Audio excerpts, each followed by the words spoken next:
خواجہ غریب نواز رحمۃ اللہ علیہ ہیں، بلکہ آپ فرماتے ہیں کہ ایک مرتبہ میں اپنے مرشد سیدی خواجہ عثمان ہرونی رحمۃ اللہ علیہ کے ساتھ سفر میں تھا اور ہم لوگ دریائے دجلہ کے کنارے پہنچے۔ اس کنارے پر ہم تھے اور ہمیں اگلے دوسرے کنارے پر جانا تھا، اور کوئی کشتی اس وقت وہاں پر موجود نہیں تھی۔ جن لوگوں نے دریائے دجلہ دیکھا ہے وہ جانتے ہیں کہ ابھی دریائے دجلہ تقریباً کم و بیش 900 سال کے بعد اتنا بڑا ہے، تو اس وقت جب سیدی خواجہ عثمان ہرونی رحمۃ اللہ علیہ کا ظاہری دور رہا ہوگا تو اس وقت دریائے دجلہ کی چوڑائی کا عالم کیا ہوگا۔ تو کشتی نہیں تھی اور اس پار سے اس پار جانا تھا۔ سیدی غریب نواز رحمۃ اللہ تعالی علیہ فرماتے ہیں کہ مجھے تشویش ہوئی کہ کشتی نہیں ہے اور ہم لوگ سفر میں ہیں اور اس پار سے اس کنارے پر ہمیں جانا ہے، تو میری تشویش میرے چہرے سے ظاہر تھی۔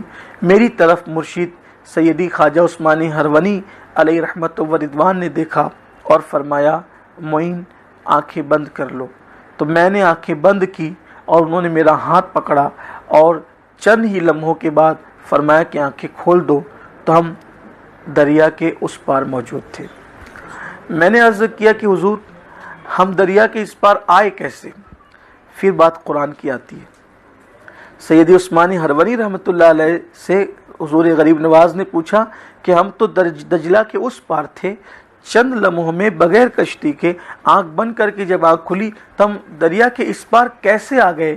تو اس وقت خواجہ عثمان ہرونی نے فرمایا بیٹے میں نے سورۃ الفاتحہ یعنی الحمد کی سورت 5 مرتبہ پڑھا اور اس کی برکت سے ہم اس کنارے پر آ گئے، اس کنارے سے اس کنارے پر آ گئے، وہاں تھے یہاں آ گئے۔ اس سے یہ بھی پتہ چلتا ہے کہ وہاں اگر کوئی مشکل آ رہی ہے تو بھی قرآن مقدس کی سورتوں کی تلاوت ہو رہی ہے۔ اور آپ نے بتایا بھی کہ میں نے 5 مرتبہ سورہ فاتحہ پڑھا۔ ویسے بھی بزرگان چشت اہل بہشت کا طریقہ یہی ہے کہ وہ سورۃ الفاتحہ پڑھنے پہ بہت زور دیتے ہیں، بلکہ سیدی سرکار غریب نواز کا یہ قول بھی ہے۔